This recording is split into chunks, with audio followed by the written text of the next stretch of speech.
I noticed. You okay? Yes. Kathryn, it's such a pleasure to talk to you. Actually, there's no way you'll remember this. I actually talked to you 10 years ago on Paranormal Activity 4 Oh my God. on Skype. Such a long time ago. You did? Wow. Did the directors ever play any sounds or music during the set just to give you a sense of what it would be like afterwards? Yes, they used to use a huge bass drum, and they would never tell me when they were going to use it, and they used to get like a really good jump scare out of me. What was that? And then almost every time after they'd be like, Kathryn, can you not be so scared this time? I'd be like, maybe you shouldn't use that drum this time.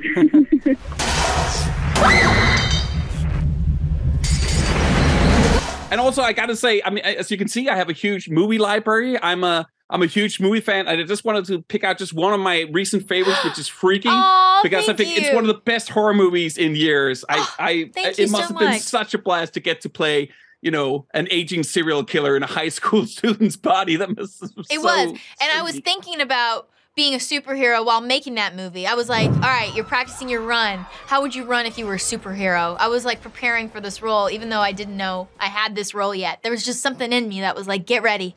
I knew it was coming. It all made sense. It made sense. Well, that's so cool that you've known me since Paranormal Activity. Wow. That was my first lead of a movie, like the lead. Yeah, crazy. And I actually couldn't help but wonder about Paranormal Activity while watching it, just in terms of the fact that in that film, of course, you also have to imagine all these forces around you, whether it be ghosts, demons, whatever. And in this film, of course, where you're in the quantum realm, it's very much the same thing. There are all these weird creatures that you don't get to see until you watch the final film. So did you draw on that, you know, your experience in professional make-believe? Oh, absolutely.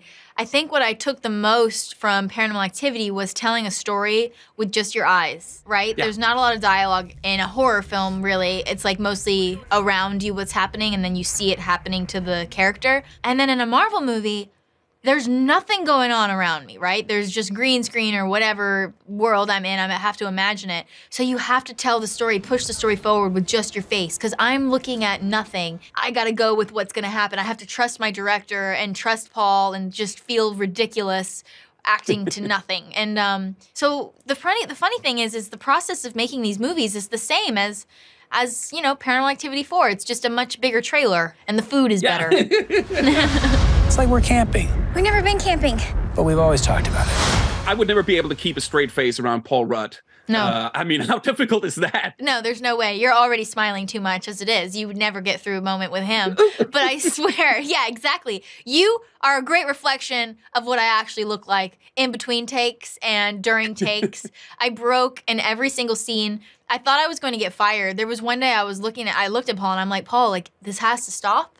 I'm not doing a good job. Like, I'm making cuts. And he said, no. Don't feel bad. He's like, the truth is if you and I are laughing and creating an energy and having chemistry like this, the audience is gonna feel it. And that's what they're gonna take away. We're still saying the lines. He's like, you're getting through it. There's this magical thing called editing. And he's right. I think it's kind of like if you and I go to a concert and the band plays their song and then in the middle of the song, they just start jamming. Now we're all part of like a new experience that's better than what was just planned. It's better than what was just on the page. And that happened because our director, Peyton Reed, really encouraged it. You know, it was really cool that on the biggest project of my life, I was encouraged to like try stuff and fail and take a risk. And that was different than what I thought it was gonna be. I thought it was gonna be more like stand on your mark, say your line. But Peyton Reed wanted us to improvise, not because he wanted to use it particularly, but because he wanted us to have that energy together. And I think you feel it.